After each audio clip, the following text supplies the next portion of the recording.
अपनी शख्सी जिंदगी में तजर्बा करना है तो मुकद्दसा मरियम की शख्सियत की तरफ देखे या उसके साथ रहकर देखे, उससे मुलाकात। मसीह यसू के सिखाए गए अंदाज में आप सबको सलामती चाहता हूँ। बाइबल मुकद्दस में मरकूम है कि सच्चाई से वाकिफ़ होगे तो सच्चाई तुम्हें आज़ाद करेगी। बाइबल मुकद्दस में यीशु मसीह ने फरमाया कि तुम्हारा जवाब हाँ की जगह हाँ और ना की जगह ना हो। तो सर जितनी भी आपने ये बातें की हैं, ये बाइबल की तलीम तो नहीं, ये आपकी अपनी ज़ाती तकरीर है, आपका अपना एक ज़ाती मौक़िफ़ है, या आप मैं ये कह सकता हूँ कि ये एक ख़ास फ़िरका की तलीम है। ठीक है। दूसरे नंबर पर यह कि आपने कोई हवाला पेश नहीं किया, सिर्फ ज़ाती तकरीर की है। कोई एक दलील पेश कर देते, कोई शवाहिद पेश कर देते जिससे हम ये मुआजना कर सकते कि आप बिल्कुल सही कह रहे हैं। अब भाईजान सबसे पहली बात तो ये है कि मुकद्दसा मरियम पर क्या था कि रूहुल कुद्दस का साया था, जबकि ज़रूरत इस बात की थी कि पाक रूह तुम्हारे अंदर रहे, जैसा कि यूहन्ना की अंजील उसका 14 बाब और उसकी 16 आयत में यूँ मरकूम है कि मैं बाप से दरख्वास्त करूँगा कि वो तुम्हें दूसरा मददगार भेजे जो तुम्हारे साथ रहेगा, यानी रूह हक, जिसे दुनिया हासिल नहीं कर सकती क्योंकि ना तो उसे वो जानती है और ना देखती है। ठीक है, लेकिन तुम उसे जानते हो और वह तुम्हारे साथ रहता है और तुम्हारे अंदर होगा।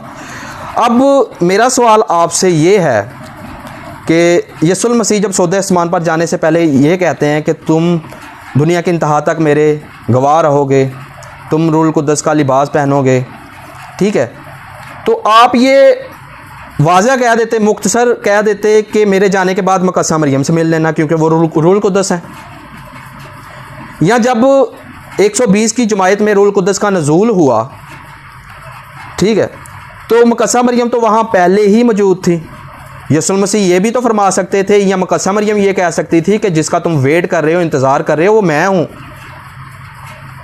ठीक है, और ये भी आपसे मैं सवाल करना चाहूँगा कि खुदावंद यीशु मसीह जो है वो जाकर भेजने का जो है वो जिक्र किसके साथ या किन के साथ कर रहे हैं, किसका कर रहे हैं? क्योंकि मुकद्दसा मरियम तो पहले ही वहाँ मौजूद थी, 120 की जमायत में भी मौजूद थी और वो साथ साथ रही। तो बराए मेहरबानी इन सवालात का जवाब ज़रूर दीजिएगा। अगर मेरी किसी मसीही बहन भाई को बात बुरी लगी हो तो मैं माज़रत चाहूँगा, और बराए मेहरबानी हर बात पर आमीन ना कर दिया करें, बाइबल का खुद मुतालिया करें और इसको परखा करें कि ये क्या कह रही है और इसमें क्या लिखा हुआ है।